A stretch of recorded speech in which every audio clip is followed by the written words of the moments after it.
Okay. So I've always had thoughts about this story, the story that Rhysand tells about Tamlin giving away his mother and sister's location.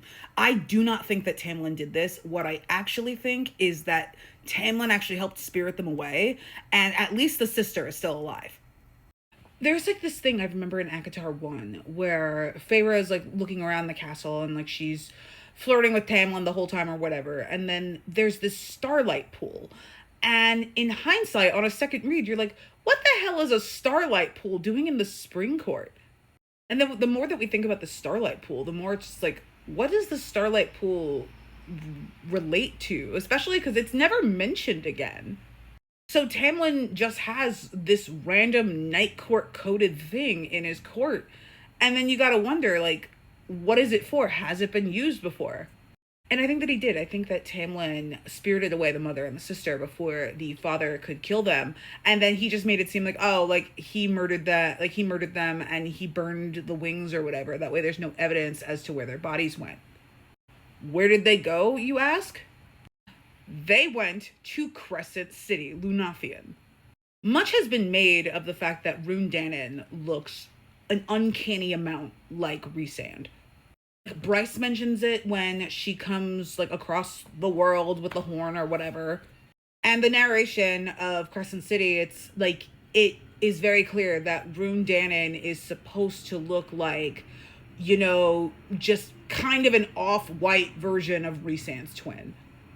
It would make sense that Rhysand's mom and sister were spirited away to this place, and one or both of them end up falling under the influence of the Autumn King or whatever, whoever Rune's dead dad is. And then one of them gives birth to Rune, and that would explain why the genetic resemblance between Rhysand and Rune is so strong. And it would also bring up in the crossover why there are guys in the greater SJM universe that all look alike.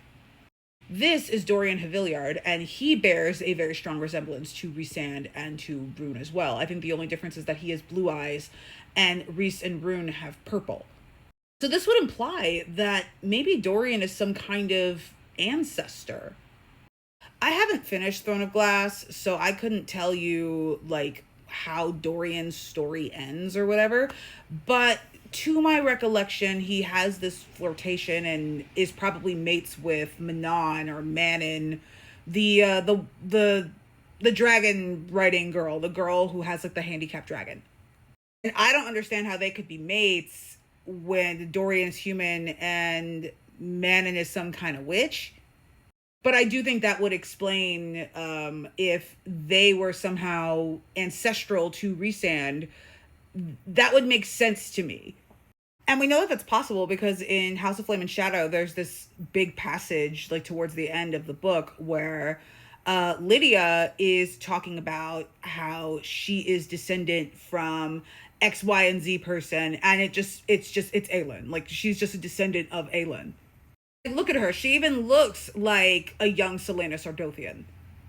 So we know that canonically, Throne of Glass people, or descendants of Throne of Glass people, have ended up in Crescent City for whatever reason. So why wouldn't they end up in Prythian as well? And that would explain how Dorian and Rhysand and Rune, who are all completely different kinds of people, like Dorian, if I remember correctly, is a human person. Maybe he gets feified or whatever, but as of where I am in the story, Dorian is still human, albeit demon magical. He's a weird case. Then Rune is Valbaran Fae, like the Valbaran Fae versus a Valen Fae, all that shit matters.